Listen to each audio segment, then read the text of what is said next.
Hello, everybody. Welcome, and another welcome to the Team GOWGO Wrestling Podcast. We are here before you to bring you a very fresh post Wrestlemania, post G1 Supercard episode. We are your hosts for this evening. We have Blitzball Champ, myself, and we have Hollywood Cinema on the other line via Skype. Yeah, make it raspberry. Did you just try to beatbox? No, that was me making raspberries. I just said it, man. I didn't know that was what that was called. People call them different things. I call them raspberries. Blowing raspberries. Fair enough. All right. Shall we dive right into this? Let's do this. So, we just had WrestleMania this past Sunday. WrestleMania 35. So, so let's go ahead and let's go. Run through this Snurfest? No, I'm joking. No, you're not. Huh? You're not joking. About what? About WrestleMania. Yeah, no, WrestleMania. I was good for like half of it, and then the second half I got sleepy. Like a movie. Second act was dog shit. So, we're gonna start off from the top of here. So we had the Cruiserweight Championship match where Tony Nese became the new Cruiserweight Champion by defeating Buddy Murphy. The next in the line of cruiserweights that are just randomly champions. But he had a story at least, so that's good. At least they gave him something. Yep. Former best friends. He just has no personality. Well, it'll be interesting to see what they do with this. Because, I mean, I feel like, and I know we'll discuss it later, but, you know, Buddy Murphy has a rematch on 205 Live. Stop following me, guy. Sorry. He has the rematch on 205 Live, and so, I mean, I feel like that's kind of, you know, nipped that rivalry in the bud. And it'll be interesting to see what direction they go with Tony Nese as far as the next storyline. Well, they're gonna have to find something because, he has literally no personality, other than the fact that he points and counts his abs. Yeah, that's the only personality they've flexes. Given him. Yeah, that's the only personality they've given him in like 2 years, and then all of a sudden I'm supposed to care about this guy. I don't know. Could be worse. But how would it be worse? Well, like he's the person. Like, think about the roster, right? Could be a wrestler on the roster. Sucks. He's the person. I mean, unfortunately, on the roster, character-wise, he is the weakest character. He's got nothing on the 205 Live roster. Yeah, as far as his character, he's the only one of them that literally has nothing other than the fact that he points at his abs. Now, if Noam Dar was still there, I'd be like, yeah, Noam Dar got jack shit either.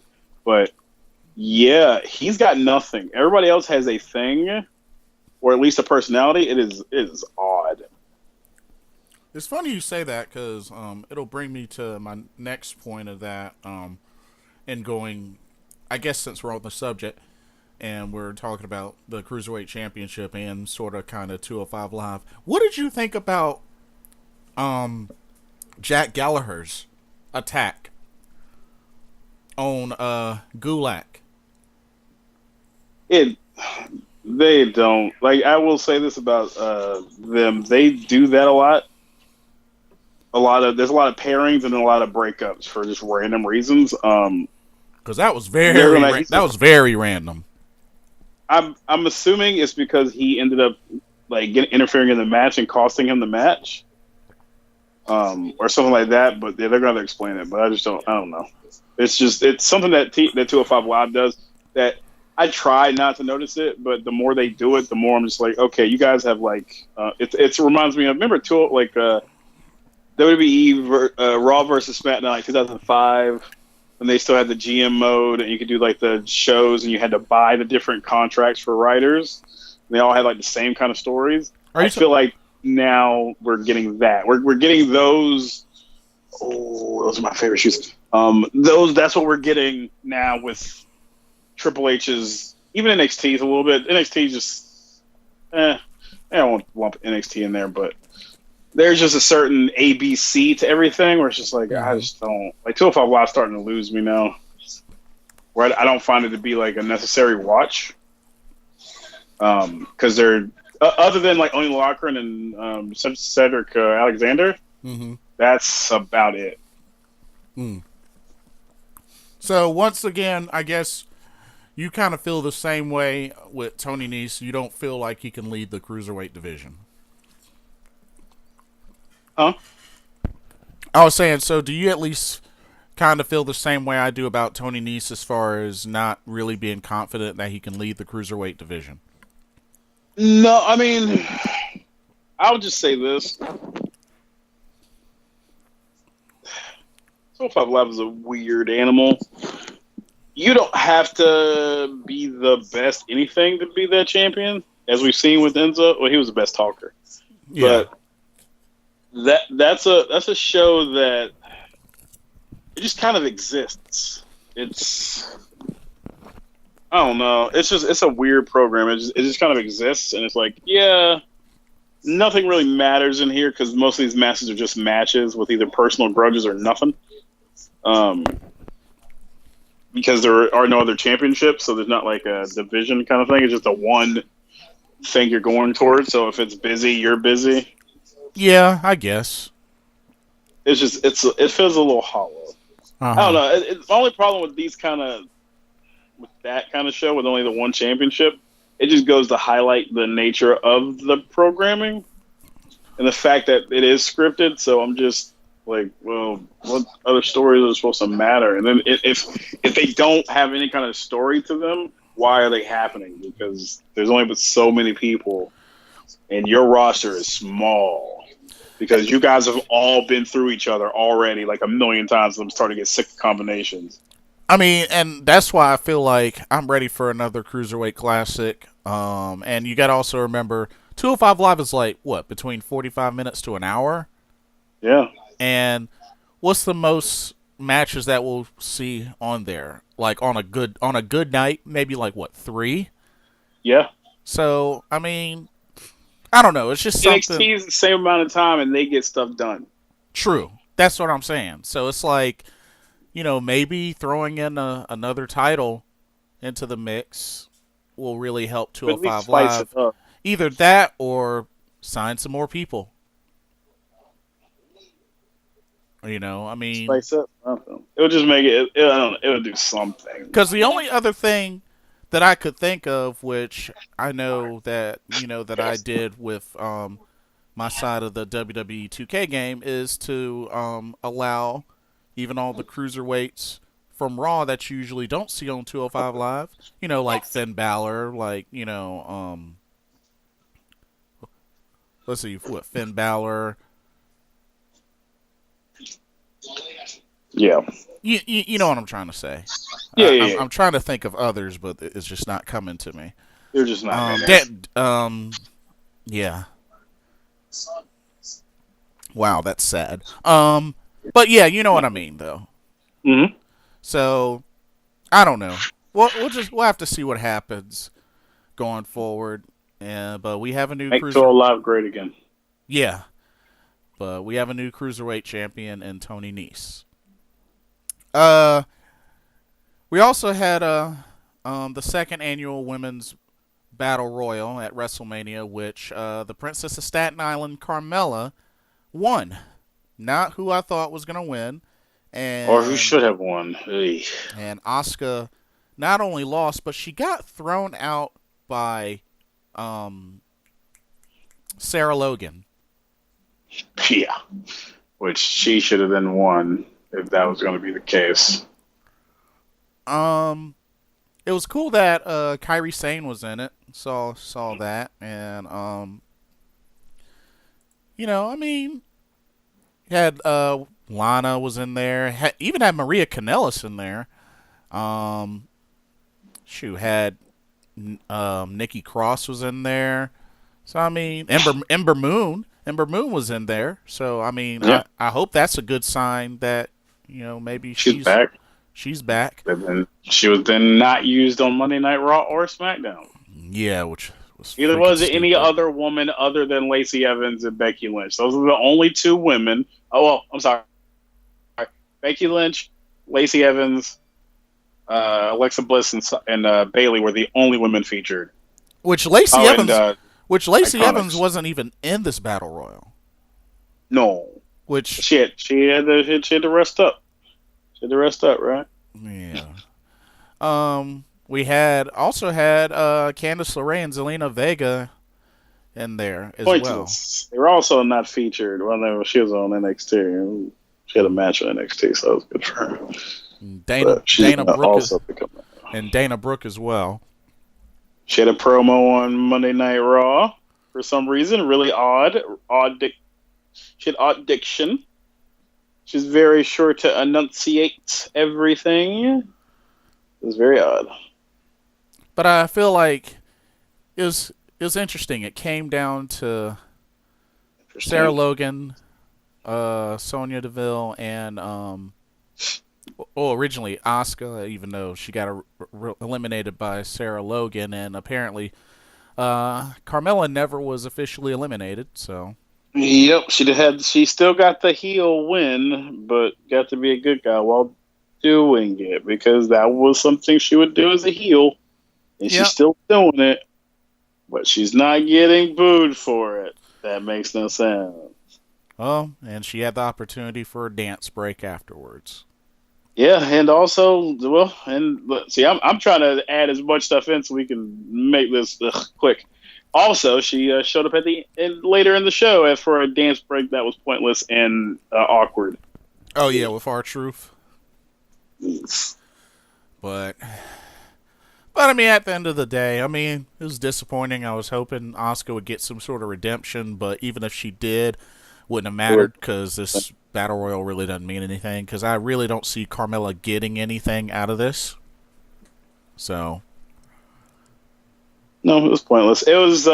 She had a promo on Tuesday about it doing big things, and then did nothing. Mm-hmm. So yeah, they're just keeping everything's status quo still. Like everything's literally still the same. Yep. Nothing has changed, other than now Seth is whatever. I don't care. Good match though. So we had we also got new Raw Tag Team Champions.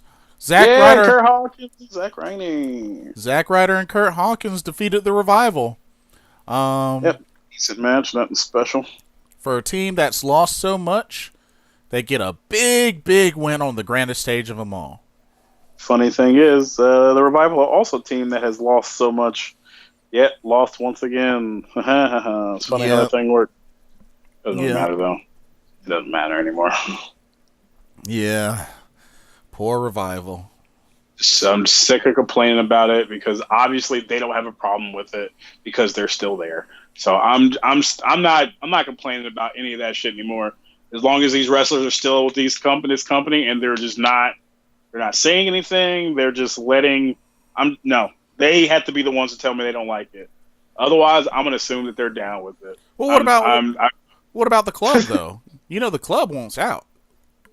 I know, and they are them. I'm like, yeah, because they're taking pictures with Tama Tonga, and they're just not saying anything because they don't care, because they're ready to go too. Yeah. So I can't wait for it. It's going to be great. Because it's going to be so much better when they leave. Because I could see them either going back home to New Japan Pro Wrestling or joining AEW. Yeah, I would rather them go to AEW. To be honest with you. Yeah. Just because they pass down their finisher in New Japan. They can make a lot of money the way it don't really it don't matter. Wherever they go is going to be wherever they go is going to be a better option. Oh yeah, I forgot that Sonata and Evil use their finisher. Yeah, and they make a point of saying it got handed down by them. So I'm just like, yeah, whatever. Yeah, that's fair. All right. And then we had the Andre the Giant Memorial Battle Royal, which, I mean, to no surprise, Braun Strowman won it. Mm-hmm. I mean, there's really no point in talking about it. Nope, so let's keep it moving. So, that was the pre-show. WrestleMania starts off with a bang, hosted by Alexa Bliss, and we get a moment with Hulk Hogan. Nobody gives a shit. And then our first match is for the Universal Championship, where the Kingslayer, now known as the Beast Slayer, Seth Rollins, dethroned the Beast Incarnate Brock Lesnar to win the Universal Championship. Yep. Good way to start the show. They just wanted to make sure people were happy to begin with. Get that crap out of the way, man. Totally fine with it. And it only took a low blow and 3 curb stomps. Yep. Yeah. I don't care. It's just whatever. He was going to do they were never going to let him do like a clean win over Brock anyway. Yeah. It figures. I'm just glad that it's over and Brock's not champ anymore. Exactly. All right. We had a match, AJ Styles versus Randy Orton. AJ Styles got the victory, but the issue with this is for the majority of the whole match, the lights were on and bright. Yes, and the match was pretty boring. Anyway, like I'm just like, you guys may have not been able to see much, but you didn't miss jack shit. Like, that was a very slow, methodical match, which I am totally fine with. There was nothing, man. Yeah. It was so slow. It was so just plotting, and I'm just like, that's not, like, I get, but that's what Randy does. He does slow matches, and he does them well, and they're technically fine. They're just boring as shit. Yeah, I mean, I don't know, man. It seems like WrestleMania, man. I don't know. It just seems like lately AJ Styles pay-per-view matches really just have been subpar. Yeah, hasn't been great. Next up we had the Falls Count Anywhere match. Shane McMahon defeated The Miz. The Miz hit a suplex from on top of Superplex. Let's not downplay that. Yeah, superplex on top of some sort of like the usual things down there. And because of how Shane fell on The Miz, he technically had him covered and got the 1, 2, 3. Mm-hmm. Pretty brutal. Back and forth. Guess it was brutal. But once again, Shane McMahon gets the jump on The Miz. He gets the win, but well, I mean, that's not the win isn't even like a strong win. It's a fluke win, so it is still him winning in the record books, but it's one of those fluke wins where you get no real finality out of it, so it's still going to continue. So whatever. It's like, what's the point of WrestleMania if that's how you're going to do that? Well, apparently with his promo, he didn't seem to see it that way. I mean, it doesn't matter. I mean, Miz didn't show up, so Miz will be back, and then he'll attack him. It'll just be the same shit because nothing was resolved. Not really. So yeah, whatever. I was fine with this, and now I'm just kind of like, whatever. Man, you guys are killing me. Like, you're just everything just still nothing is ending. The Brock thing feels like the most final thing, but that doesn't even feel that final. He'll be back eventually for SummerSlam or some shit. Maybe so. I man, some kind of money. If there's money on the line, he's coming back. Mm-hmm. Oh, Brock loved that money. He do. Sable do too. You know why that's why he do it. Dang. He, you know. Next up, we had the SmackDown Tag Team Championships, where the Usos successfully retained over Aleister Black and Ricochet, The Bar, and Shinsuke Nakamura and Rusev. Yep. Fine match, meant nothing. Yeah, I enjoyed it. Especially considering what happened a couple days later with the Hardy Boys beating them. Yes. It just doesn't. It's pointless. It was just, why not just have that happen at WrestleMania? Yeah. But, once again, another tag team title shot that Aleister Black and Ricochet couldn't win. No, they had a pretty shitty weekend. Yeah. Doesn't really matter. I mean, God, I'm so sick of talking. It doesn't matter, man. No, wins and losses don't matter. And I gotta stop caring about that stuff because it just doesn't. It does not matter. They don't care. I don't know why I care. It's still in your heart. No, I'm letting it go, man. I'm tired of caring about shit that I shouldn't even care about. Like just stuff that just doesn't matter. Like because at the end of the day, nothing's ever going to change, and it's going to be the same forever. So I'm just going to watch it like I do most TV shows, and when I'm bored by it, I'm just going to turn it the hell off or go to sleep like I did. Because WrestleMania, I got sleepy, and I knew there were 2 more matches left, and I said, you know what? I'm going to sleep. I don't care anymore. Like I'm going to sleep. I'll watch it in the morning, maybe. And that was the main event in the Intercontinental Championship. I didn't give 2 shits about either one of those because by the time we got to those, I was burned out and tired, and I didn't want to watch anymore. It was a lot. That had already been 6 hours. It had already been 6 damn hours.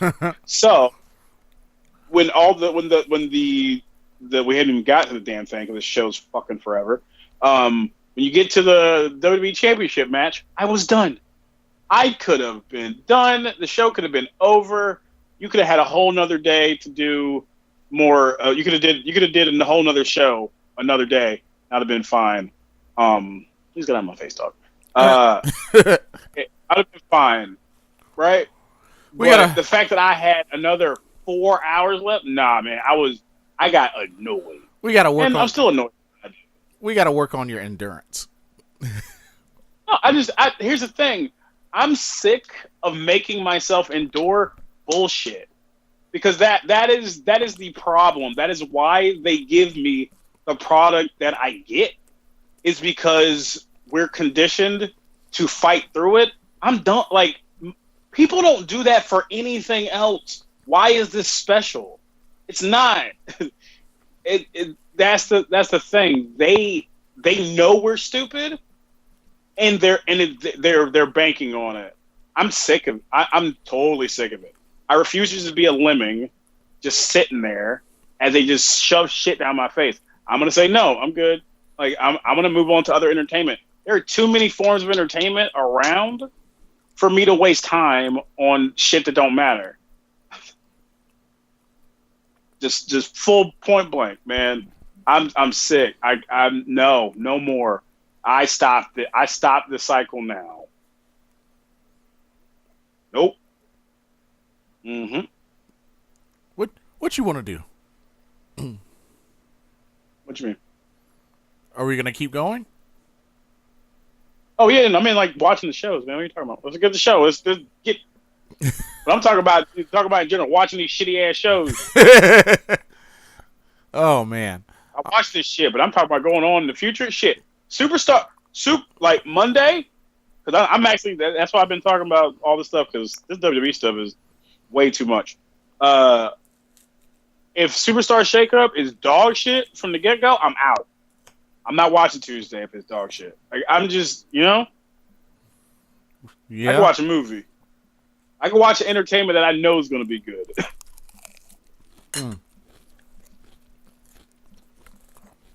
I see. I'll watch a highlight.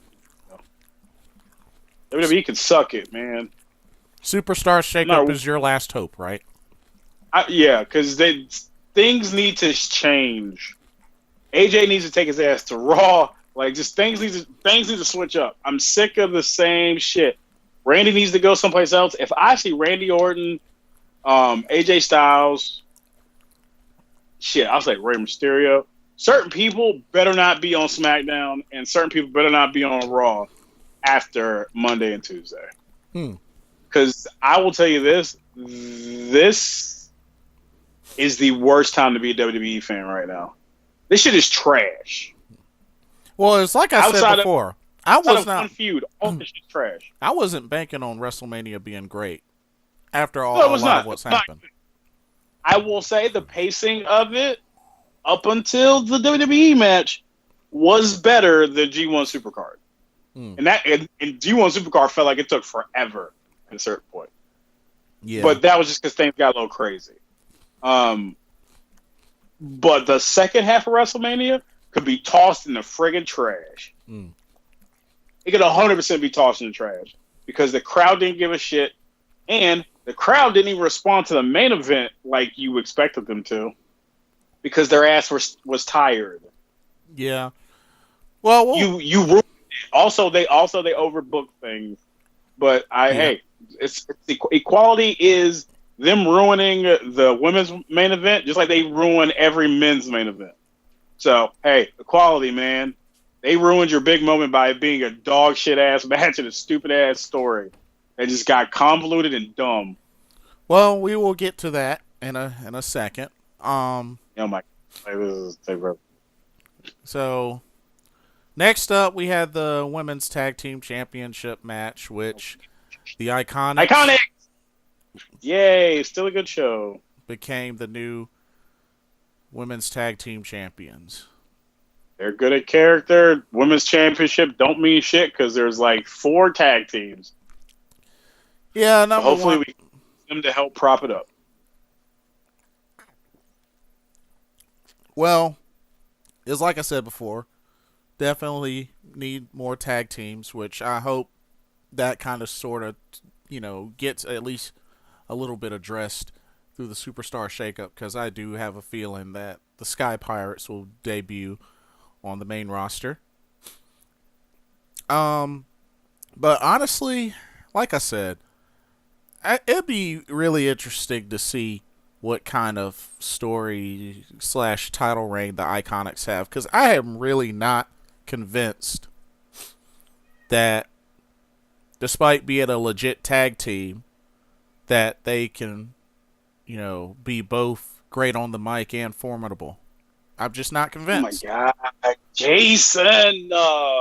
Stop acting like it matters. First of all, you act like the way I feel is new. This ain't new to you. No, but it's just it gets to like you get like a water droplet. Eventually, you can bore a hole to the center. Dude, this is not new to you. You know. Because even Bayley and Sasha, for all they're great, neither one of those bras can hold on to a championship ever. That's the way they've been written since the get-go. They're losers. So even that, they're not even formidable. Well, one, I mean, look. And they're not going to microphone either. I mean, look what they've been reduced down to. Number one. So I mean, I get what you're saying, but dude, you're saying that they're better on the microphone than them. They're not better on the. I will tell you this: Sasha and Bayley are much better in the ring, but on the microphone they are trash. Yeah, I can agree with that. Sasha Banks has kind of gone downhill on the mic. Yeah. And can I tell you this? You want to know how you sell storylines in TV show and matches? Through talking.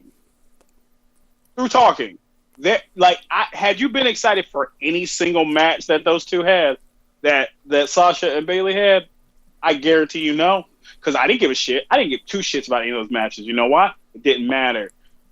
Iconics, if they fight somebody that's actually good, I want to watch that because I want to see how they get out of this. That's interesting TV. Sasha and Bayley are not interested.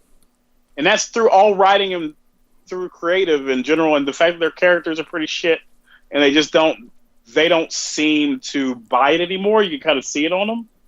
But the Iconics, they feel like they're like you can actually see that they're feeling a certain momentum, right? Kind of like whenever the Bella twins started to feel it and they started to be good at doing things.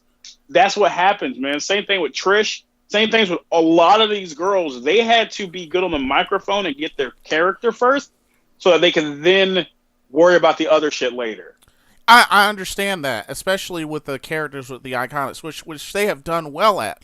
My whole thing is I would have wished that the other half of that came about way before they became tag team champions. That's all I'm saying. I'm not saying You're that, only real tag team, man. Like I would tell you this: the tag team division is better for them being champions than Boss and Hug.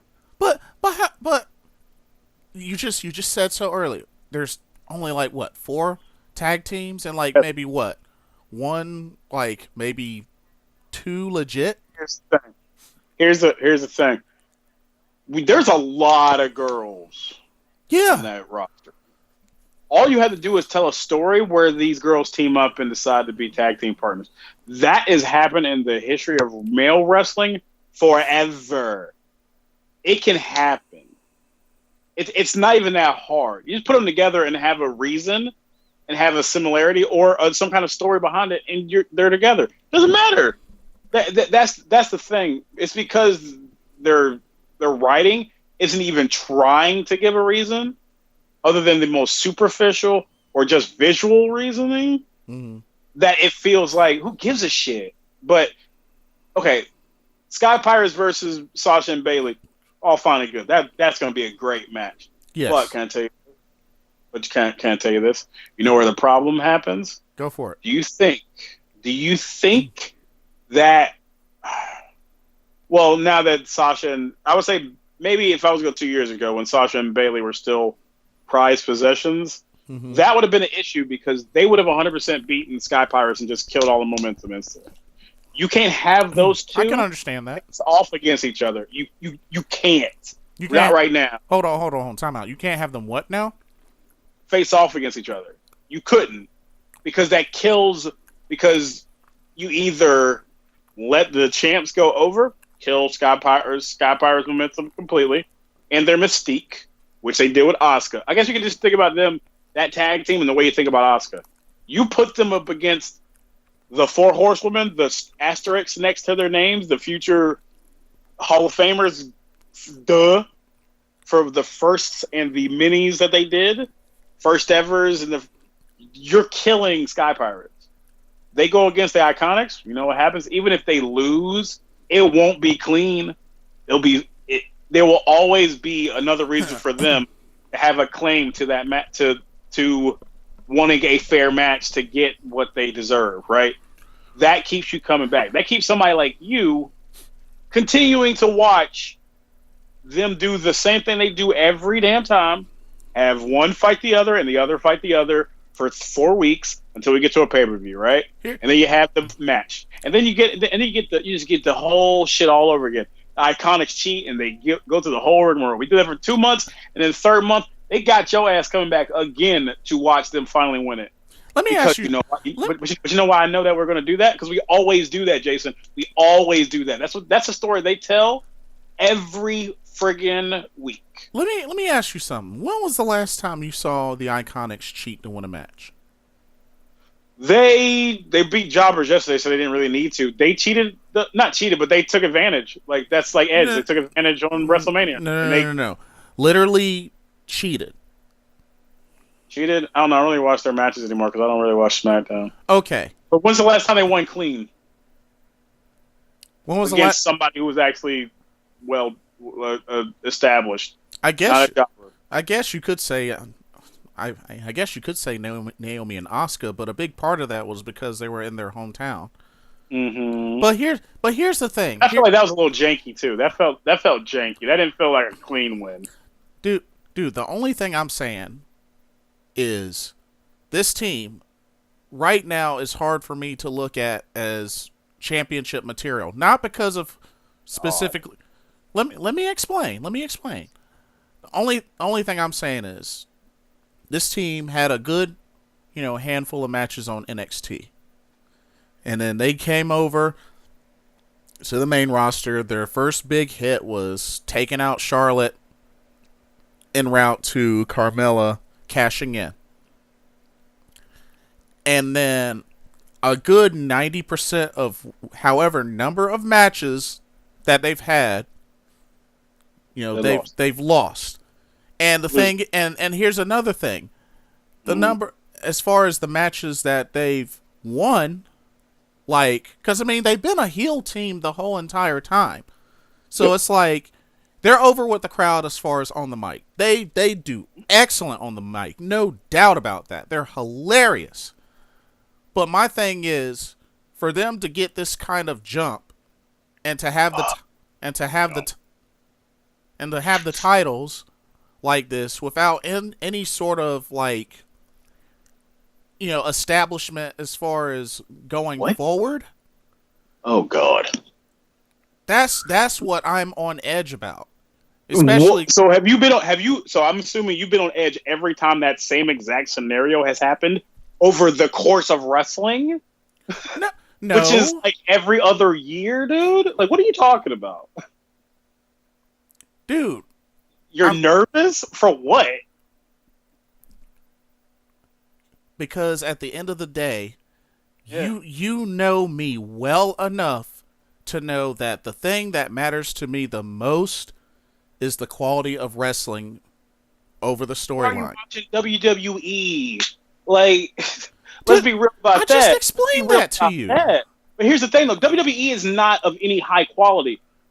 You want to know what their quality comes from? Dude, why do you think I stick to 205 Live and NXT and NXT UK? Yeah, the production is where the high quality is. You expecting high quality matches and stories from women's wrestling on main roster WWE shit is a pipe dream. But you make it seem like it's never happened before. It has been that way for years. It has been that way for at least 2 years. It hasn't.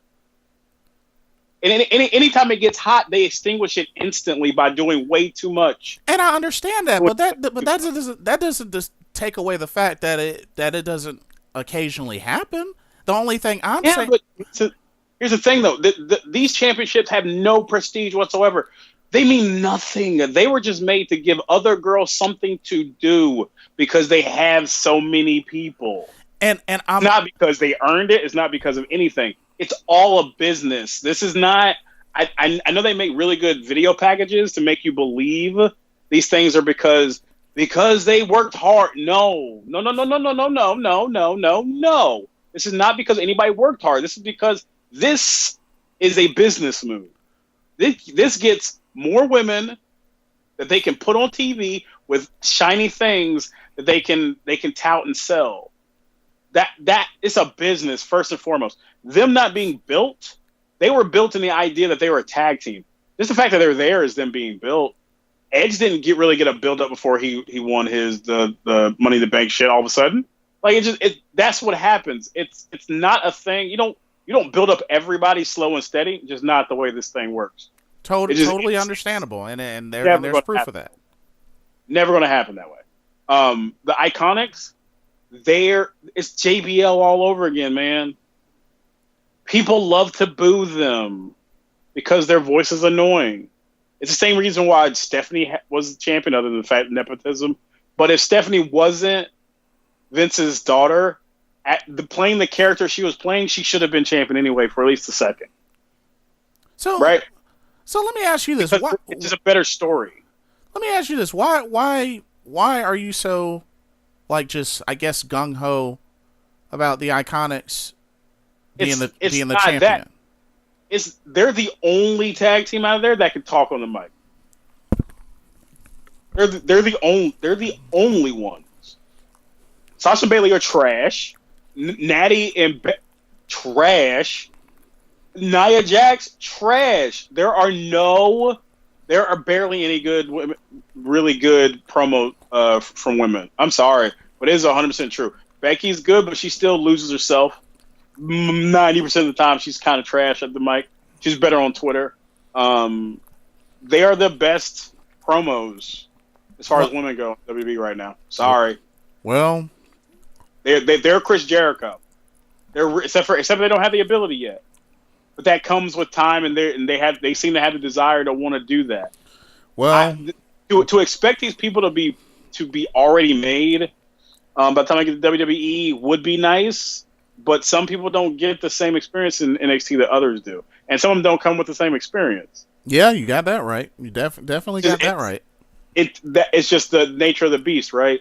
They fit I remember when they first came over, right?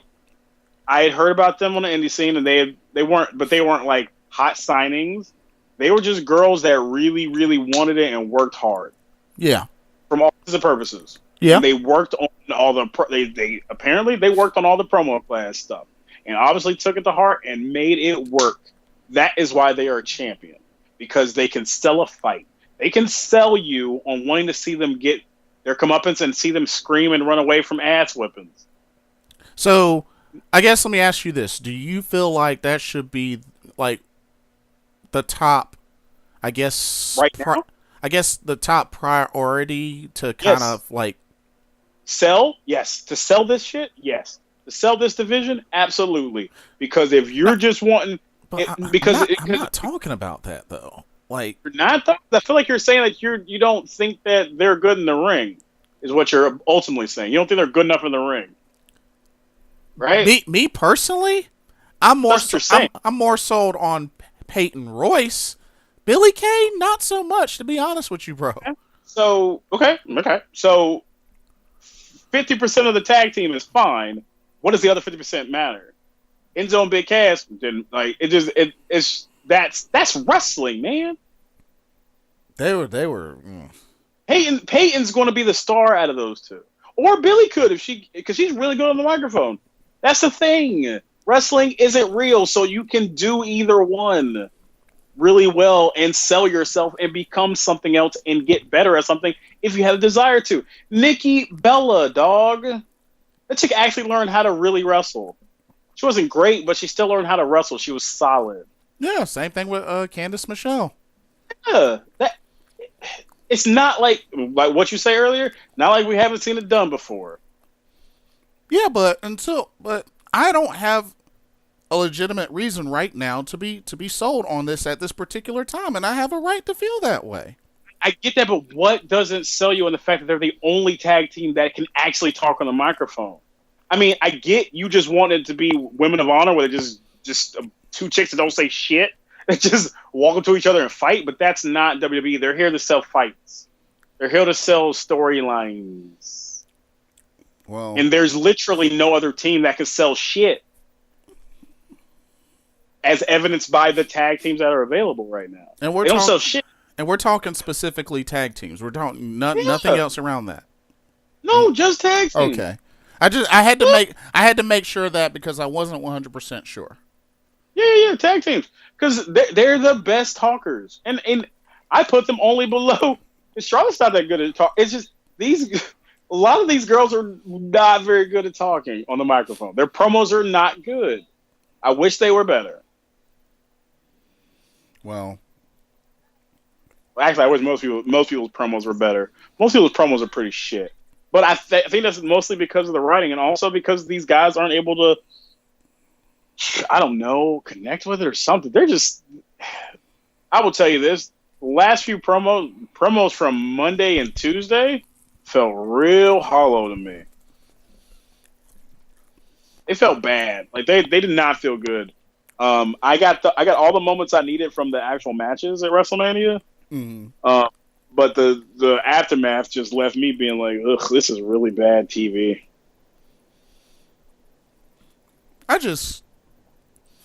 There's certain things that stand out to me over the years that I just wish were maintained. Like, I don't know, and I guess it, when it doesn't, it'll occasionally irk me. You know what I mean? Oh, I can tell. It's a wrestling thing, man. Wrestling does that so much where it's even just TV. I guess it's just actually just things in general. The quality always dips, and it's either you're down for it or you are not. And at some point I had to be like, fuck it. Like I don't care anymore. Because I just felt myself getting all worked up, and I'm like, this doesn't really matter. Like it's entertainment. It's not meant to be something that agitates me that way. And also, I'll tell you this: they want you to be agitated. That's why they do the things they do, because they get a reaction, a rise out of you is their whole entire purpose. Yeah. Which is why I don't understand fans who don't seem to get that you booing people, not booing decisions and things. Just it's like, oh, yep, we're doing the right thing. We're getting our cheap heat. Don't give them anything. Basically, do what they did to the main event of WrestleMania. Be quiet. But you and I both have had moments where certain stuff has happened. Oh, yeah. Now, I've gotten a lot better about letting that get to me. I now have gotten to the point where I'm like, you know what? I can usually get myself down back to zero. And as a matter of fact, TakeOver was a perfect example. To me, it made no utter sense. No. For Baszler to win. And you know what? That's the reaction they wanted. They wanted people to be pissed. Like even you didn't see that coming. No, because it was stupid. But they wanted that reaction from people. Because that's the only reason you write that kind of reaction. They know nobody's rooting for Shayna Baszler. She's not a baby face. You know? Like writing a heel to win in that fashion, you're doing that on purpose. And then again, they did the same thing with Roman Reigns as the number 30 entry in the Royal Rumble, and he was a face too. Yep. They either in that moment they were either tone deaf or they just didn't give a shit. And I would assume Vince said he didn't give a shit because it's his company and he don't give a shit. Because you can tell where that's his company. He'll do whatever the hell he damn well pleases. And he is more than welcome to. I doesn't mean I'm going to watch that shit. And then, it also kind of made me think, because back then, there was a time I used to think, having a superstar with a lot of prestige and such a, high-known, great career, would usher easily into the Hall of Fame. But then, I had to catch myself and be like, well, shoot, Tori Wilson is going into the Hall of Fame. She hadn't won jack. Yeah, no. Hall of Fame is just something Vince decides on, man. It's not real. Yeah, pretty much. It's not really on stats or anything like that, because it's just whoever they decide to put in or who they feel bad for. Edge got put in because they felt bad. Yeah. And there was no reason for Edge to go away when he went. I'm sorry. Are you serious? Edge got put in before before DX. Like, are you kidding? Before China? Like that's the kind of thing where it's just like, oh yeah, this isn't real. Like that's the kind of thing where I'm like, oh, I can't get agitated at that. This is bullshit. Edge got put in because he was retiring, because they felt sad for him. Oh, it wasn't like because that era of him being champion was so little. I'll just be real about you on Edge. Edge was okay to me. He was never like the greatest thing ever. His matches were pretty boring outside of who he was facing. He couldn't have a good match with everybody. He had good matches with quite a few. You know what I'm saying? Like that. He was never that guy. He was a killer. He was a killer heel, though. Yeah, but here's the thing, though. Edge just felt like other heels that had come before him. Nothing he did was that crazy or that different than what Triple H would have done, what Shawn Michaels as a heel would have done in their prime when they were going. It just, I don't know. Although the live sex scene with Lita was that felt like unique. That was, and I mean, and it wasn't even that. Like that's the thing too. Like the rewriting of history, like it was actually a thing, is funny to me. Like it's a segment on the show to be titillating, to be silly. DX did the same thing. Same stupid shit, and it's just like, okay, now. That's no. I know this isn't real. Stop. Okay. It does nothing for me. Like it's just like, yeah, Edge, you were okay, dude. Only reason I like Christian more than I like Edge. Always have.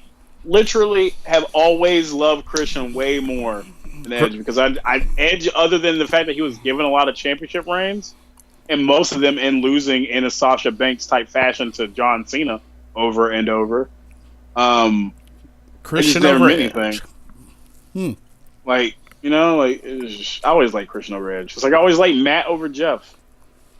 Like Really? I get the Flash, but I like quality, dog. Like and then when I remember when I found out that Matt was the one that came up with a lot of those spots in the TLC, I'm like, yeah, that makes sense. He's the better wrestler. Jeff is a good stunt man. He's not a good wrestler. He'll take a beating though. Yeah, no. And that's the thing. I'm talking about wrestling than being a stuntman. That stuntman shit's cool. Yeah. But I wouldn't have wanted to see him face off against anybody technical in ECW or, you know, like, I don't want to see that. Like him versus Zack Sabre Jr. No, I don't want to see that shit. Just be trash. Main event. I would not watch that. You wouldn't watch that? See what I'm saying? Like, that's, no. If Zack Sabre don't win, I'm going to be pissed because all Jeff Hardy's doing is flopping around like a damn penguin. And a damn pigeon. Hell no. You would get mad if he beat Zack Sabre Jr.? Oh, I'd be pissed. Because it would make literally no sense. Wow. Goes for a swanton and should get choked the hell out. What if he counters a submission to a pin and wins that way? It's cheap as stupid. Nah, let me stop. Where were we? Oh, yeah. Iconics, new champs. Good. Greatest moment for me of the evening was Kofi Kingston defeating Daniel Bryan to win the WWE Championship. Too bad the show didn't stop there. Now, let me get your take on this, because there's been a lot kind of going about this. Some people acknowledge him as the first black champion. Others acknowledge The Rock. He's the first African-American champion. The Rock is not African-American. Yeah. And I guess... It's very simple. Like, literally. Yeah. And I guess, you know, it's something that could, you know, be taken out of context because, you know, they look at him... Oh, not even. Does The Rock signify himself as black in media or general public? If we just meet him, does he signify himself as black? No, like not even. He always plays up all the Samoan shit from his mother, not his dad. So he can stop with that bullshit. Well, they say that. And I would tell that to his face. And I love The Rock, but I would tell it to his face, bruh, you didn't start talking about that black shit until you had like that one scene in a movie where you just said, like, if I didn't know that shit, I would only see your Samoan shit you talk about. You would have thought he would have been 100% Samoan. Yeah, because that's the way he portrays himself most of the time. Yeah, and then that's fine. Do that, bro. But don't be funny about it when I can literally use facts and shit. Like, don't be crazy. And I guess like a lot of people are like, the whole idea is he's half black, half Samoan. Even though he's half, it still counts. And it's like, no, that's not how that works. He's not African American. Like if he were to put on a form, he couldn't put African American. He couldn't. There we go. Because he's not. Oh, I'm sorry. Go ahead. Oh no! I'm just saying because he couldn't put that shit on the damn application because he ain't. So why the hell would it work for the championship, bro? Yeah. And like I said, even so, shit. That's one. And how long ago was that? Double digits. Yeah, they kiss my ass. Even if I would give him that racist shit, I'm like, okay, I'll give you Rock. How long was it before Rock, and how long was it after Rock, motherfucker? Yeah. And how many white people were in between there? How many Asian people? How many other people other than that? I'm sorry, there was one Hispanic. Yeah. Shit, Seth Rollins Latino. I told Emily that, and she was like, "What?" I was like, "Yeah." Wait, he's Armenian. Seth Rollins Latino. You wouldn't know that shit. Seth Rollins? Yeah. He's Armenian. Huh? I thought he had Mexican. I thought Armenian was what's his face? No, that's Seth Rollins. He's part Armenian. Yeah. I thought he had Latino because they were doing Latino month and all that shit. I mean, No Way Jose is Dominican. I mean, Me. was there somebody you were thinking of, or I don't No, I know, thought which one was him? or maybe is he Hispanic and Armenian? I know for sure he's part I thought he Armenian. was because I remember him definitely doing that like Latino Heritage Month shit, little segment and whatnot, and I was like, oh, that's interesting. Huh? Otherwise, what the hell is he doing on damn Mexican Weird. Hispanic heritage shit? That's interesting. I didn't even know about that. Um, and what was really cool was all it took was one Trouble in Paradise to do it. Yeah, but yeah, that's interesting too because that finisher, all of a sudden, it's real powerful. But that match had been going on for a while, and they had done a lot of damage to each other's fucking head. Yep. But really happy for Kofi Kingston. This is quite a moment. Especially Kofi, who literally is from Africa, Ghana. Mm-hmm. So I mean, it even it's an even bigger deal because he actually is African. Mm-hmm. So yes, people, don't be fooled. He is not Jamaican. He is from Ghana, West Africa. A while ago. He just still goes by that name for some reason. Yeah, but very happy for Kofi. I know a lot of people. MVP, Shad Gaspard, a lot of people. Bobby Lashley, like a lot of people. Wrestlemania. Showing their love. We had the United States Championship squash match. Samoa Joe retains over Rey Mysterio. I honestly felt like Rey should have been replaced. Yeah, I mean, but then again, I'm fine with him getting squashed. It makes Joe look dominant. It was literally one mistake. Like, if we can be real, like UFC matches have that shit happen all the time. True. And you should get choked out by a dude that's really good at submissions by just. It shouldn't be like, oh, can he slowly crawl towards the ropes? Because a lot of times that shit is silly. It's just like people climbing up a ladder when it takes you forever to climb up a ladder. It's like, okay. Like, can you please stop?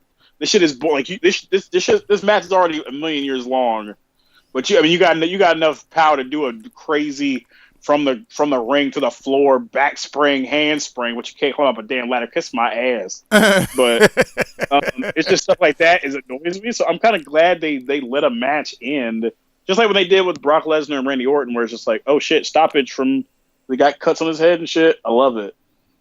Like that actually is entertaining because it's not expected because I'm used to being told that I have to sit through a certain amount of pageantry just to get to a conclusion that could be had in a couple seconds. Yeah. And in a lot of matches, they have sequences where if the person was actually smart, the match would be over in seconds. It's just and finally it works in Samoa Joe's favor instead of against his. Shit like it usually does, to be honest with you. Alrighty. Roman Reigns and Drew McIntyre. Roman Reigns defeated Drew McIntyre. Yeah, crowd didn't give two shits about that. No, not really. We're already tired, like I said. Kofi should have been the last match, and that should have been it.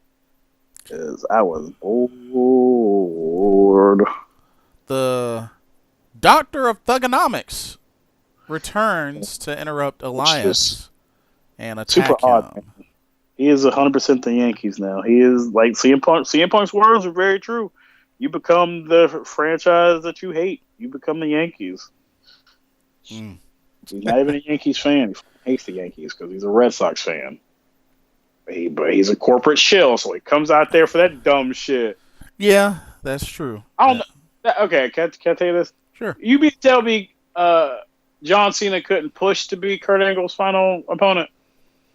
I'm surprised. That's what I was hoping for. That is like, so you mean to tell me, John, you really want to do that, but you didn't do it because what?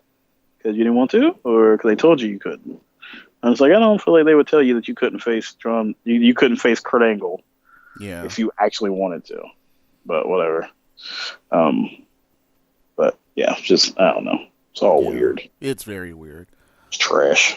And then we had your favorite wrestler of all time, Triple H, defeat Batista in a no holds barred match and ripped out a clip-on nose ring. Yeah, shit was way too long. The match was way too long. Triple H was doing sadistic stuff that the face shouldn't be doing. I love Triple H doing that stuff, but only when he's a heel. Yeah. Batista should have got way more offense. Yeah, it would have been nice to see that. He didn't get that much offense. Although there was a lot of offense to be had, but I don't know. It felt like Triple H got a lot of it. Probably because it was in the beginning. Yeah. Kind of hot. And he did give him a Batista bomb on the steel steps. So I mean. Yeah, I mean he got some good offense during his segment, but it was weird. I don't know, that match wasn't that. Ric Flair with the assist.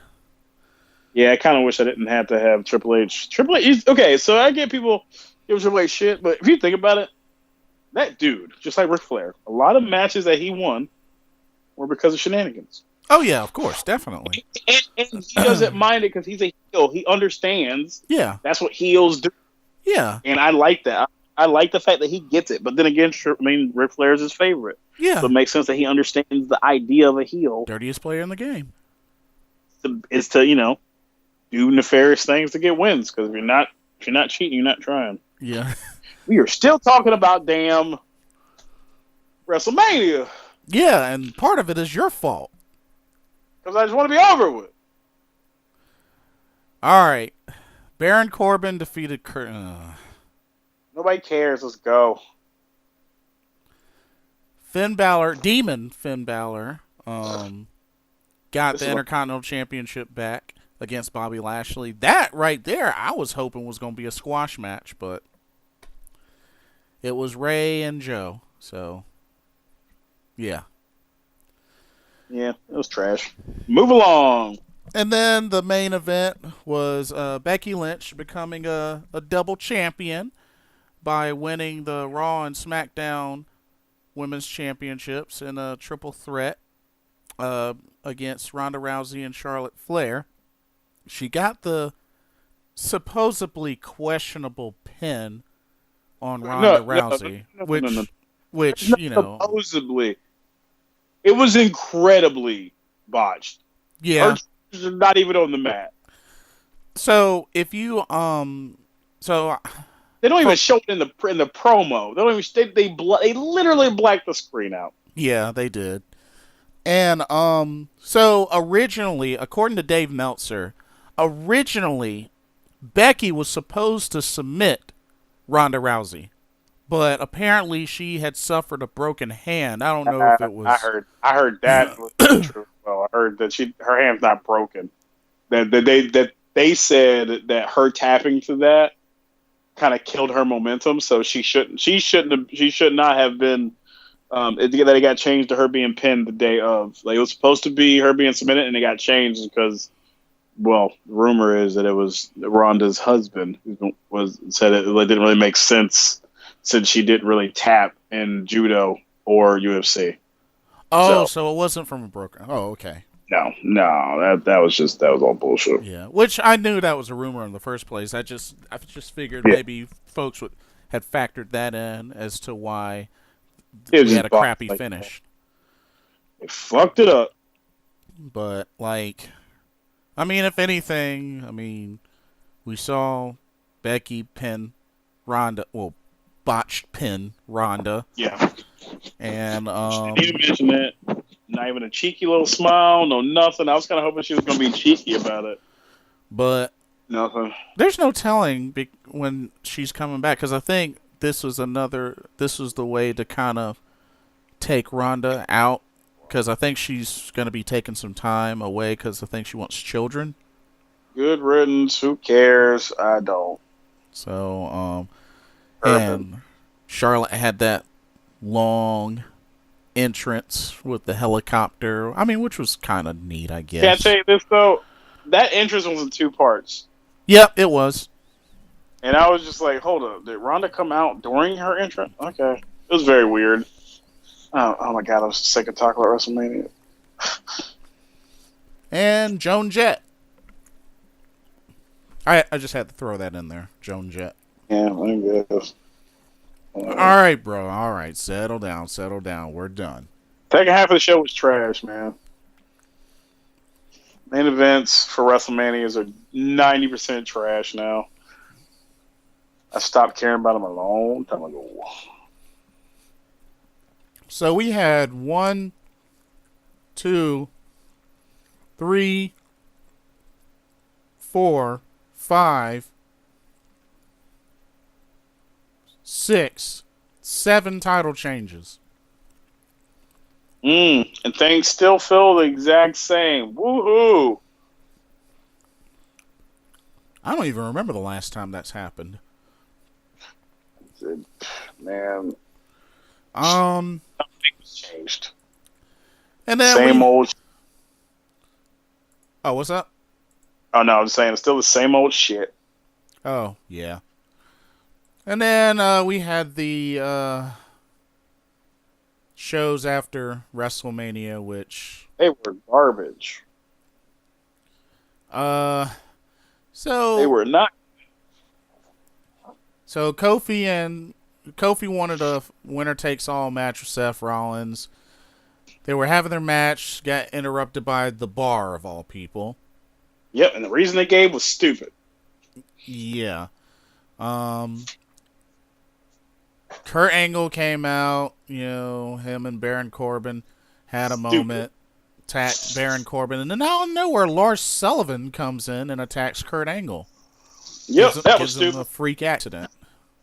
Yep. What is he working with Baron Corbin now? Does he like Baron Corbin? Is that his old buddy? Like, it felt stupid. Zack Ryder and Kurt Hawkins retained against the Revival. So wow, we're starting to see title rematches now. Yep, automatic ones because those are a thing again. Alexa Bliss got back in the ring, defeated Bayley. Quick. It was not a very quick match. It was not a very long match. Sure won't. Yep, Bayley is buried again. And no Sasha, because she's having issues. Yeah. Becky Lynch did a promo, then Lacey Evans hit a woman's right on her. It barely phased her. She was a Terminator against that shit. She didn't flinch. Like, she cocked her head to the side and then looked at her. I was like, oh boy, they just buried you, bitch. They just like you had to get that broad from behind to get any offense on her. That's not good. But at least it's good to see her actually fighting. Cause I mean, true. No. I have no problem with Lacey Evans finally doing something, and even facing Becky Lynch, who gives a shit. Yeah, that first pro, it was like, okay, so we both know that they do the whole reshoots of angles and things on SmackDown. That's what it felt like. It felt like they did a reshoot of Monday. Like, okay, reset. Let's try that again.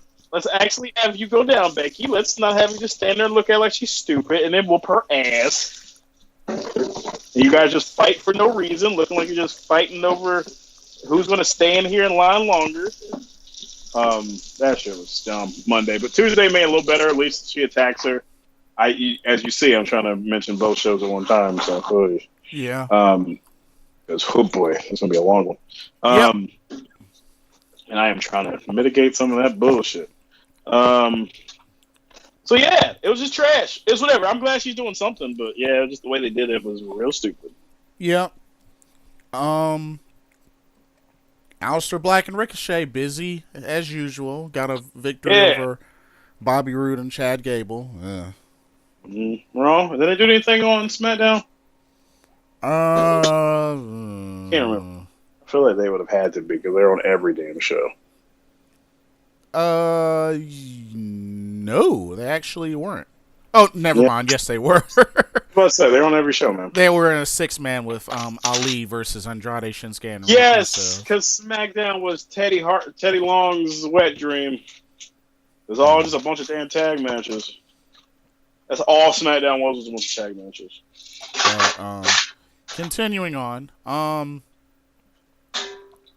Bobby Lashley attacked Dean Ambrose in his final match. Stupid. He's gone. It wasn't a work. Yeah. Good. Go do something more important for a better company, hopefully. And then Finn Balor put his Intercontinental Championship on the line against the returning Sami Zayn.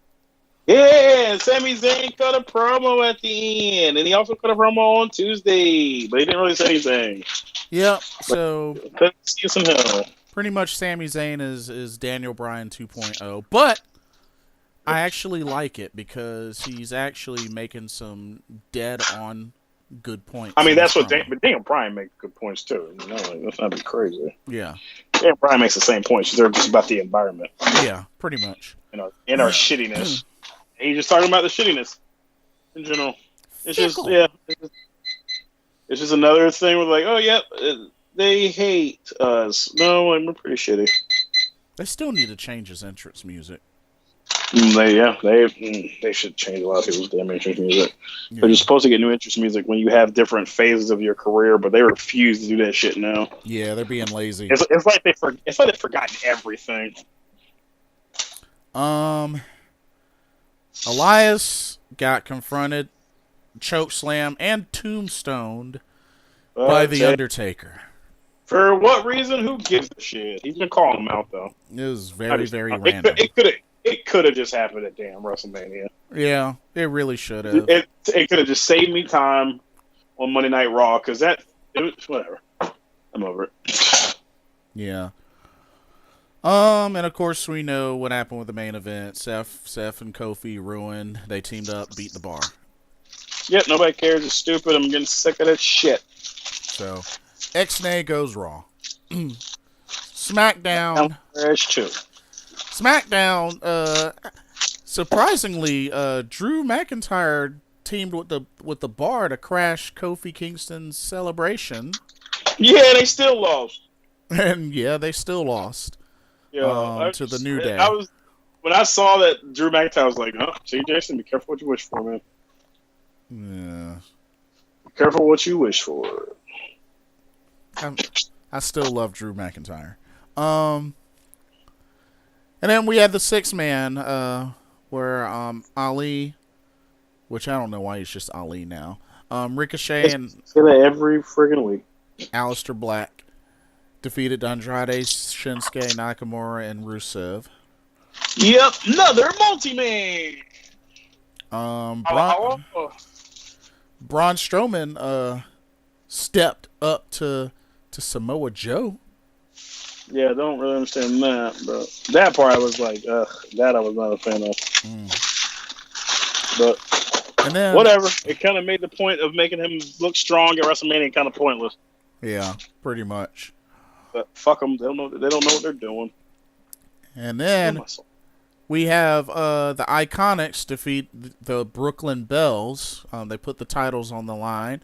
And then Paige makes an announcement at a hint. I'm bringing a secret tag team next week to SmackDown. Yeah. And I think it's pretty much safe to say, because I really can't think of any other team, that she's going to call up the Sky Pirates. Here's hoping. But then again, I don't know, man. Those tapings got me wondering. I don't know what the hell they're doing. Well, I guess I'll find out soon. It's going to be weird. They're the way they do stuff now just doesn't make a lot of logistics sense anymore, is what I'm noticing. Where things just seem to happen, like they make sense in the context of NXT always, but when you think about what this is, as far as like how this works, it just doesn't make any sense. Well, it was like I said before, like the things that I originally said I could see happening, which just kind of ties into Kairi Sane, with this being a possibility. So it was announced from Mr. William Regal that Kairi Sane will get one last NXT Women's Championship title shot against Shayna Baszler. And if she loses, then she will no longer ever get another title shot again. So, I mean, like I said, I pretty much feel like she's either going to, win it one-on-one. Io will interfere, costing her the title. Or she's going to lose and bam, onto the main roster, and they, only confirm that it's the Sky Pirates. That's the team. Well, here's the thing, though. If that's the case, why does Shirai go with her? Wouldn't she still have business with what's her face? The only person actually who would be written off of NXT would be Kairi. Right. Io would have no reason to not be on NXT still. Which is why I, having these possibilities like running through my head is why, because I mean, ask yourself, what other tag team do you really think Paige could pull off outside, other than maybe some NXT UK call-ups? Yeah, I mean, I don't know, man. I'm not trying to think about this too hard anymore. I'm just trying to enjoy TV. If it's a cool team, it'll be cool TV. I'm not going to speculate. I don't know. I mean, I understand. I just, At some point, it's just there's only but so many women. We could just go through all of them. It don't matter. They're going to ruin it anyway. Like, I just want to see who it is. Yeah, I would love to see who it is as well. Only because, like, I don't know. Like, you like to torture yourself. You love to torture yourself. Hey. You do. But yeah, it'll be interesting to see how that unfolds. Shane McMahon addressed the WWE Universe after his victory, and yeah. Hardy Boys are the new SmackDown Tag Team Champions. They've dethroned the Usos and then got destroyed by Lars Sullivan. Could have happened at WrestleMania as well. Well, they weren't even in the match at WrestleMania. I know, that's what I'm saying. Why weren't they? Yeah. I don't know. Yep. Doesn't really make a lot of sense, but who cares? Sick of talking about WWE. Are we done yet? No, we're not done yet. You need some patience, boy. Jesus. So we already talked Becky Lynch and Lacey Evans, and we already talked the New Day in the Bar and Drew McIntyre. That's all SmackDown. We're done. Yeah. Well, we kind of did already talk 205 Live in a sense. Yeah. But we know weak ass week, man. This week was trash. We do know that next week we're going to get Cedric Alexander and Oni Larkin. At least that's a good story. At least it's interesting. But has a damn story. Nice and Murphy had another great match, and Nice got the victory again and to retain. Still no character. Oh man. NXT Whoa. What's wrong with the cat? Drake's just being weird. He's just being stupid. Oh. Keeps trying to mess with Denver, and she keeps swatting at him and gets agitated. Oh. Just play with his toy and chill the hell out. About to pour water on him. So, NXT UK. We got an impressive victory. Travis Banks over Cassius Ohno. Yeah, is it impressive? Everybody beats Ohno. Well, I don't know. He came on to NXT UK looking. He's going to lose on NXT too. I can let you know. I'm not going to tell who beats him, but he comes back to regular NXT and loses. Everybody beats Cassius Ohno. Huh. Fair enough. Piper Niven, your girl Piper Niven debuts and defeats Killer Kelly. Man, I don't know why she has to be the one the job. I don't know either, to be honest with you. Like, why is it her that's jobbing? That's what annoys me about this. That's just the only thing that annoys me is that they have Killer Kelly jobbing. I mean, there's only but so many women they have.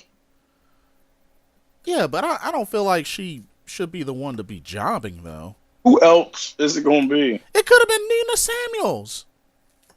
Okay, there's one of two choices. Who says she's not going to get beat next week by her? You know what I'm saying? Only but so many wins that can go around and so many focus points that can be lauded. Piper is the, Yeah. more established. Piper looked like she lost a little bit of weight. Yeah, she has. Joseph Connors beat Jack Stars. Yeah. Not bad, not bad. And we had the main event, the NXT UK Women's Championship match, where Toni Storm defeated Jenny. Yep. It was a great match. But like I said, I already figured Jenny wasn't going to win. But, I was just happy to see her get the title shot. But I figured she wasn't going to win.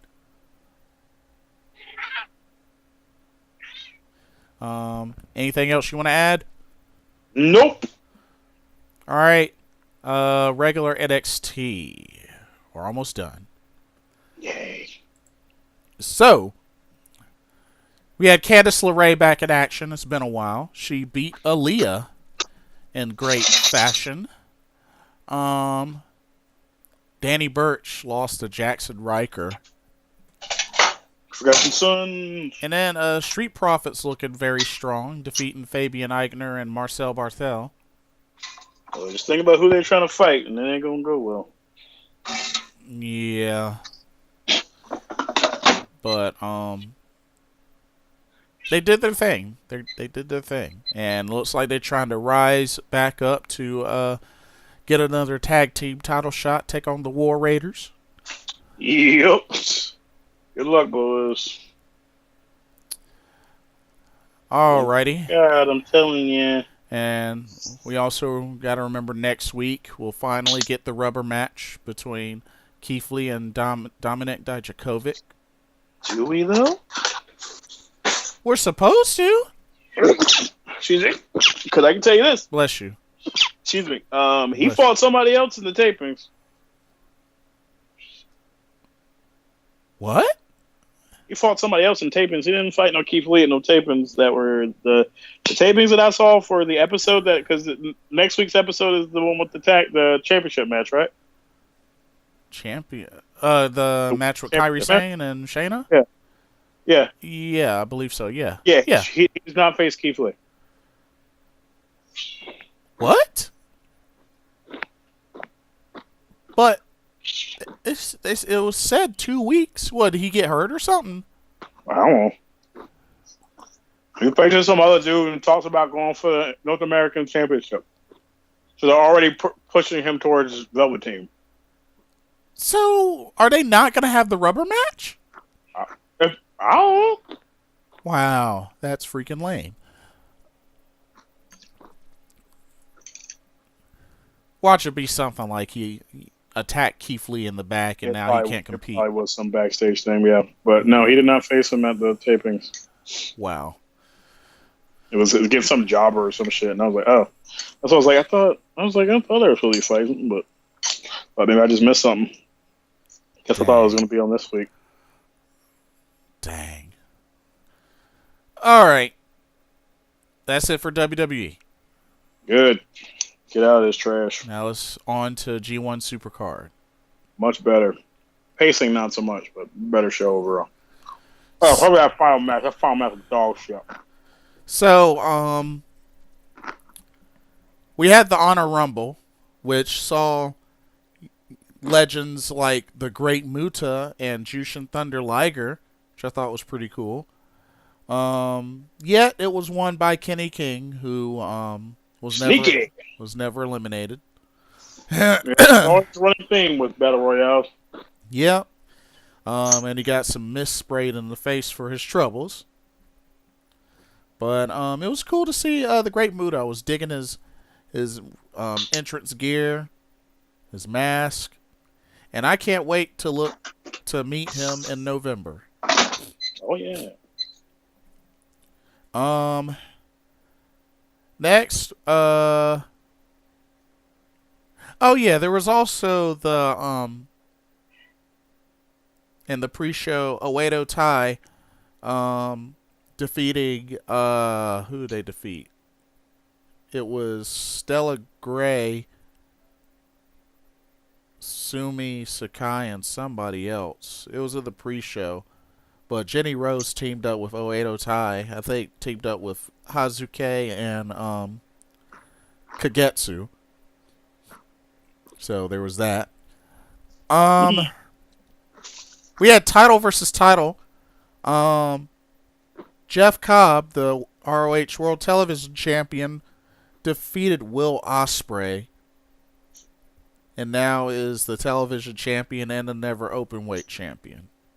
That was a very good match. Yeah, definitely was. Actually, it might be my favorite one of the night, to be honest with you. Really? Huh. Yeah. There's a lot of matches on that show. I was like, That one I was like, okay. Huh. I liked it quite a bit.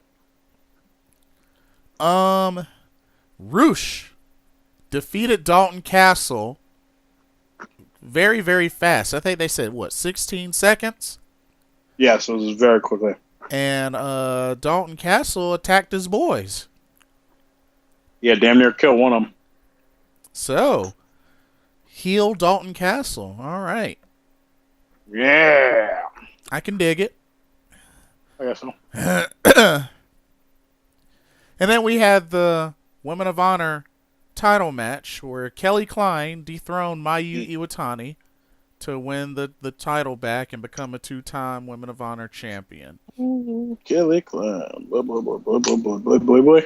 Which, like I said, I assume that this was because, maybe Mayu Iwatani is done with her ROH excursion and is going back to Stardom full time or whatever. Kelly Klein looks like she did.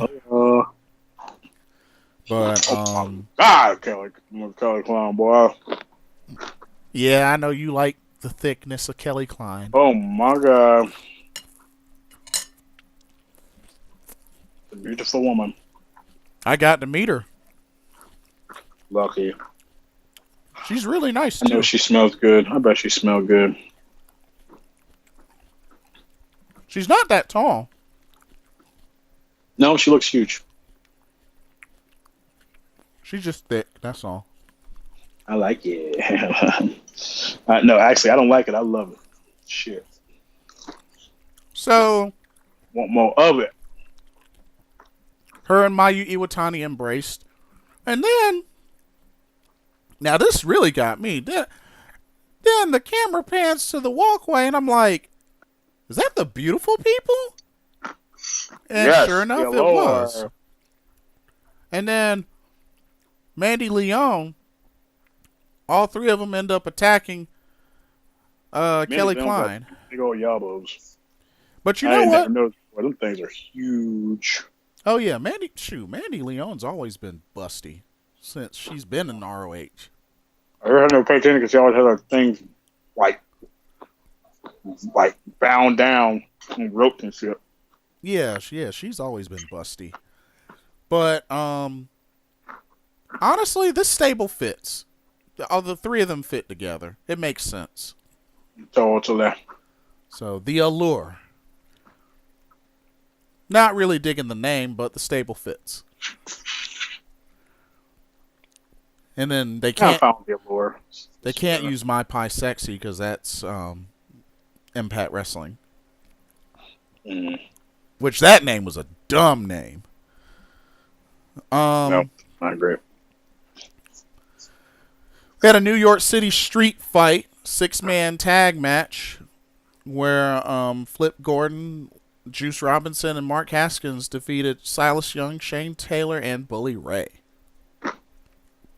Mm. That was a pretty good match. The segment was not great.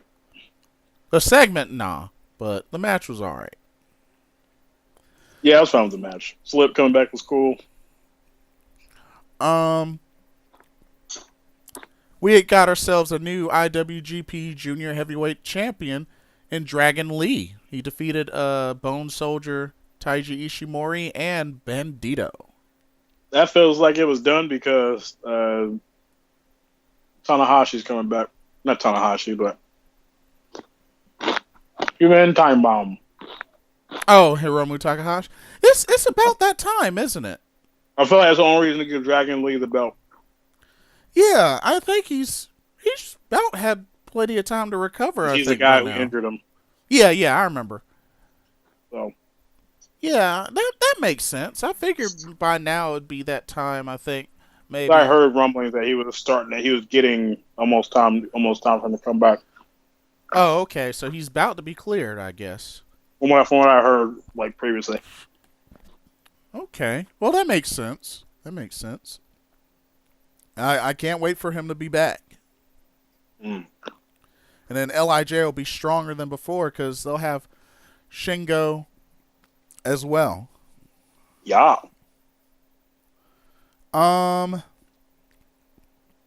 So here's an entertaining one.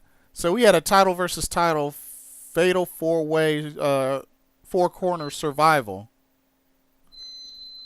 The IWGP Heavyweight Tag Team titles and ROH Tag Team titles were up for grabs. It was Guerrillas of Destiny getting the victory and winning all the gold over Villain Enterprises, the Briscoes, and Evil and Sonata. Yeah. And not only that, after that, Enzo and Kaz jumped in and tried to attack anybody and everybody they could get their hands on, and they got destroyed. Yeah, they did. But they got it off of camera, so it didn't really make a lot of sense. Yeah.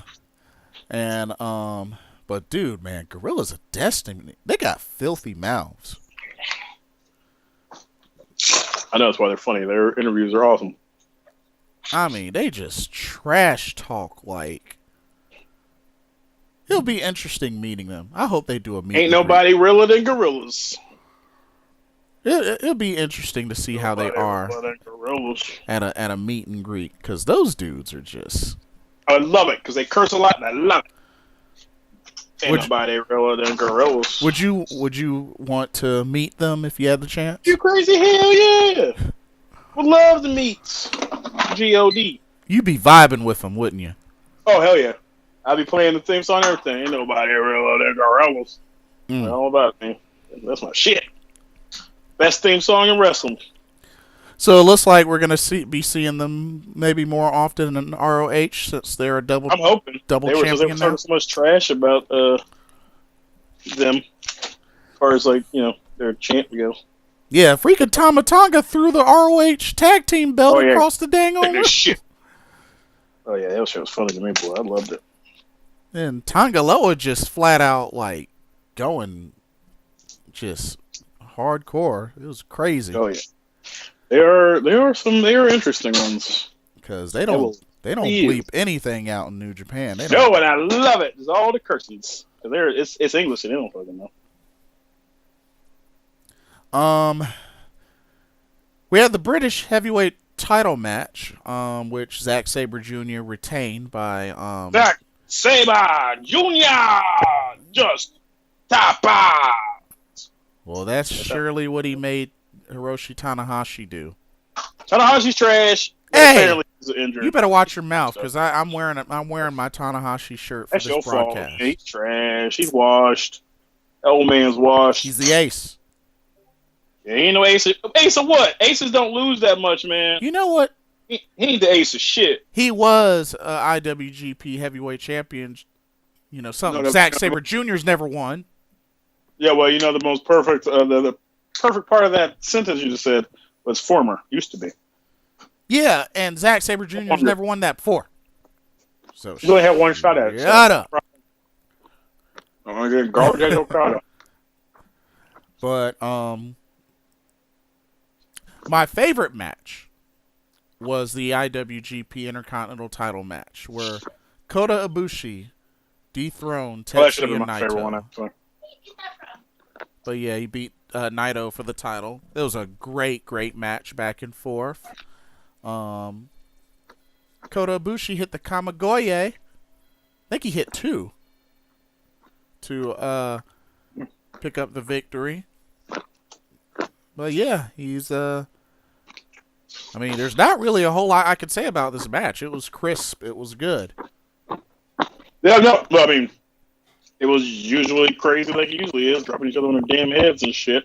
Yep. I like the intro promo. It's like fighting your friends after school. Yeah. Like, yeah, that's what it feels like. They're just beating the shit out of each other. I gotta have a Golden Star shirt, man. Gotta have that Golden Star shirt. Yeah. Mm-hmm.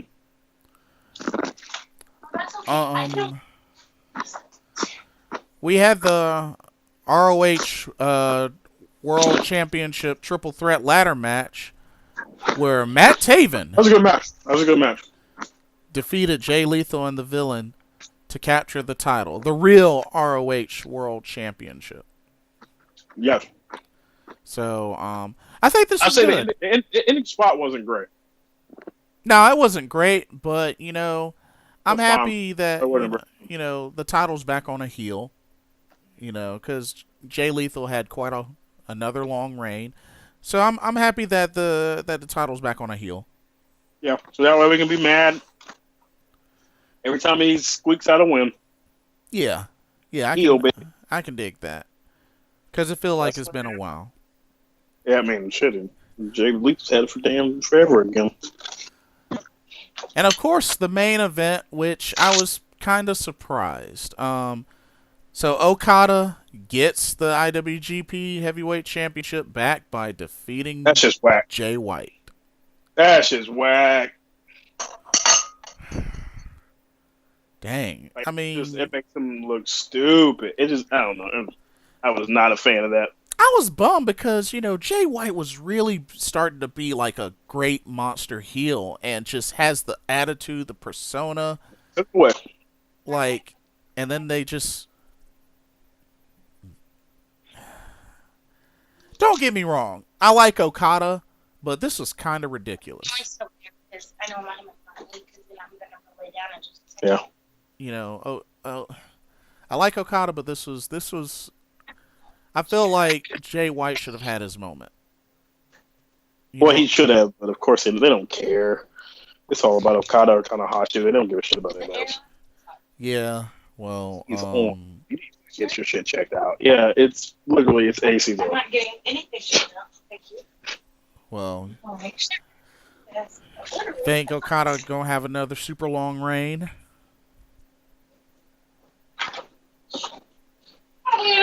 What's that? You think Okada's gonna have a long reign? If he has a long reign, I'm not watching any New Japan Pro Wrestling main events. Oh man, I'm sorry, he's the most boring. It's like giving Randy Orton the championship again. I don't want to see that dumb shit. Oh man, I've seen it. I've been there. I've experienced it for forever. I'm sick of it. Okada to Randy Orton. Yeah, because it's like the exact comparison. It's a perfect comparison. Oh man, they're very boring. Come on, Hollywood cinema. Yeah, they're very boring. Come on, Hollywood cinema. Flip side of a damn coin. Come on, Charles. They both still do the same old ass shit that they've been doing for years. Randy Orton doesn't have a Rainmaker. He didn't do a tombstone pile driver. He has in a match before. Also, only reason he doesn't is because a much more accomplished wrestler does it. Oh man. Yeah. Shit. So, Your boy Okada doesn't even do the best tombstone pile driver. Like, get the F out of here. He don't even do the best ever. He don't even do the best short arm clothesline. No. Nope. Not I. You just hate Okada. Okada's overrated as a motherfucker, man. He's so overrated. He has a drop kick. Bravo. Like, wow. Young Lions do drop kicks, man. Get out of here. Sure, Randy Orton does drop kicks. I know. I know. AJ Styles. Yeah, everybody does drop kicks. It's like everybody does a DDT. They're not special anymore. Drop kicks can still be cool. every time Okada or Randy Orton does a drop kick, they make a point of acting like it's some special feat. Well, Just I like mean, Keith Lee does it, man. Keith Lee bigger than you. Willie Back does it. He bigger than you. so Like, if I Big was a Show did that'd be something. so if I was an up and coming pro wrestler and I did a drop kick, you wouldn't be happy for me? No, I'd be totally happy for you because you'd be up and coming wrestler. Those are the people who should be doing them. Everyone does them. It's a move you add to your repertoire to pad your matches. I'm not standing up and clapping for that dumb shit unless you're Big Show size. But Big Show doing those a drop Japanese motherfuckers stand up and clap for that dumb shit. kick. I don't think For a Big drop Show kick. could get enough air to do a drop kick.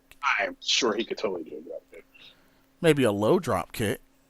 in like a very like soft spot. Maybe. But yes, that is your G1 Supercard. She got through it faster than WrestleMania, and it was Well, had more I fun mean, talking about it than WrestleMania. but I I had mean, no fun let's talking be about WrestleMania. let's be real. It wasn't as many matches as WrestleMania. I know, but Ring of Honor usually has a million damn matches. So, interesting note, WrestleMania had over 82,000 people. G1 Supercard had 16,534 people. Very nice. But, and of course, we do know about the Crockett Cup. Mm-hmm. So we know, the only thing we don't know is who's going to be in the Rumble to determine that 8th spot. But we know we have the War Kings, we have the Briscoes, we have Villain Enterprises, we got the Rock and Roll Express, we got Flip. Which they're definitely easy out. Flip Briscoe should Gordon. definitely beat them. We got Flip Gordon and Bandito. We got Satoshi Kojima Bandito, I'm and Yuji excited for. Nagata. I'm only really excited for Flip. Not Flip, but Bandito. Uh, You can see Bandito live. yeah. That'll be cool. He's good. Oh yeah, he's really good. In the match on G1 Supercard. And then we know we got Jazz defending the NWA Women's Championship. Yes, L.A.K. Allison K, aka Sienna. Y'all. Shine champion. Yep. And then we also, for the main event, we got Nick Aldis defending the NWA World Heavyweight Championship against Marty Scurll, the villain. And oh yeah, and we got Willie Mack defending the NWA National Championship against Colt Cabana.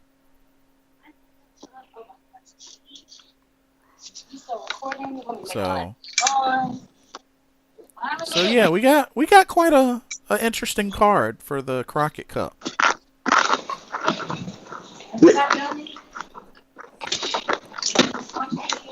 That'll be here in a few weeks. You ready? Is. Because that's right, it's me, you, and Beautiful Nightmare. Yep. She hasn't forgotten, has she? No, I mean, yeah, but no. Oh. She never remembers anything, but I see. But she'll remember one time to go. Cool. So yeah, that pretty much covers everything. Is there anything you want to add? No.